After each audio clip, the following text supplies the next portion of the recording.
Kızık Şerbeti'nde öyle bir olay yaşanacak ki milyonlar ekranları kilitlenecek. Bununla ilgili son bölümde bomba bir detay verildi. Pembe'yi bekleyen hazin son ne olacak? Fatih ve Doğa yeniden Ünal'ların evine dönecek mi? Ömer ve Kıvılcım'la ilgili peş peşe sürprizler yaşanacakken Beril'in herkesi şaşırtacak bomba sırrını bu videomuzda açıklıyoruz. Işıl ve Abdullah'la ilgili ise beklenmedik olaylar yeni bölümlere damga vuracak. Nursema ve Pıras tarafında yeni sürprizler yeni olayların başlangıcı olacak. Ayrıca dizide yeni bir aşk daha başlayacak. Birazdan tüm bunlardan ve daha fazlasından kısaca bahsedeceğiz. Hemen başlayalım. İlk olarak Doğa ve Fatih konusuyla başlayalım. Sonrasında diğer kaçırmamamız gereken bomba gelişmeleri değineceğiz. Sakura için Kocayalı'dan olan Doğan'ın kredi mevzusu patladı. Ve önceki videoda altını çizerek bahsettiğimiz gibi Ünal'ların evine geri dönüş zamanı geldi. Evdeki lüks eşyaları satıp borcu ödemek Doğan'ın aklına gelmeyeceği için mecburen Abdullah'ın dediğini yapacaklar. Yani Doğa Sakura yerine kaynanayla sahura kalkacak. Apo da borcu kapatacak. Elbette bu durum Fatih ve Doğa arasında ciddi gerilimlere sebep olacak. Bir bakıma açgözlülüğünün ceremesini çeken Doğa, hiç istemediği bir durumu mecburen yapmak durumunda kalacak.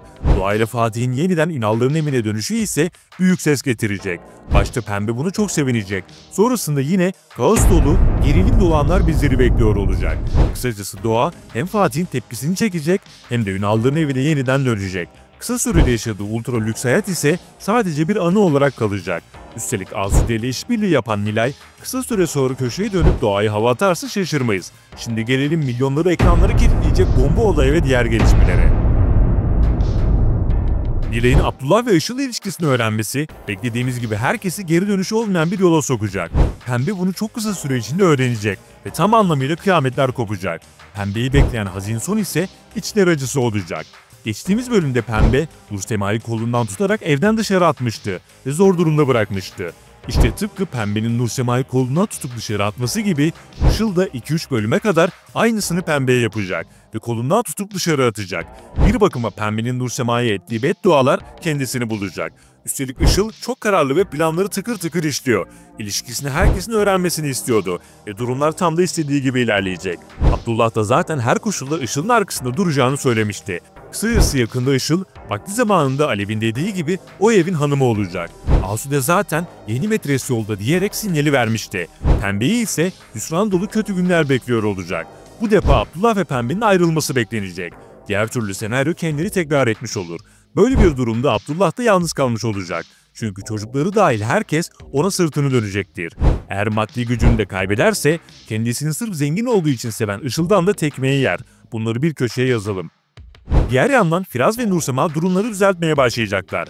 Asude bahsettiğimiz gibi ticari kafayla düşündüğü için oğlunu kaybetmek istemedi ve Nursema ile Firaz'ın Kıvılcımlara sığındığını öğrenince onlara belli şartlarla evini açtı. Nursema Firaz ikilisinin beş parasız kalması biraz saçma oldu. Çünkü ikisi de zengin ailenin içindelerdi. Bir bakıma varlık içinde yokluk çektiler. Ayrıca bildiğiniz gibi Nursema'nın şirkette %10'luk hissesi vardı. Bu konuyla ilgili Asude'den sürpriz hamleler gelebilir. Belki de Nursema'nın ve Fatih'in hisselerini satın alarak Abdullah'a karşı büyük bir koz elde eder. Diğer yandan ileride Firaz'ın Nursema'ya ihanet edip etmeyeceği ise büyük merak konusu oldu. Buna %60 ihtimal veriyorum. Şimdi gelelim Beril'in bomba sırrına ve Kıvılcım'la Ömer'i bekleyen sürprizlere. Ömer'in evlilik isteğine negatif cevaplar veren Kıvılcım, önümüzdeki süreçte adeta buna pişman olacak. Çünkü pusuda bekleyen çok tehlikeli bir Beril var. Kıvılcım'ın tavırları Ömer'i rahatsız etti ve Ömer kendini biraz geri çekme kararı alarak evlilikten artık bahsetmeyecek.